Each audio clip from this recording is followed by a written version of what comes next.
দেখেন অর্জুন সিং যে কথাটা বলছে, অর্জুন সিংকে একটু জানিয়ে দেবে রোজার সময় যখন এসে যায়, যে মাসে রোজা হয় সেই মাসে সারা পশ্চিমবাংলার দোকানদাররা ওই মাল সামনে রেখে চুম্বড়ে বসে থাকে, খদ্দের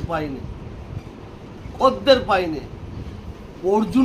অর্জুন সিং ঠিক করে দেবে মুসলমানরা কার দোকানে খাবে, হিন্দুরা কার দোকানে খাবে। এটা অর্জুন সিংয়ের বাবার বাংলা নাকি? এটা অর্জুন সিংয়ের বাবার বাংলা নাকি?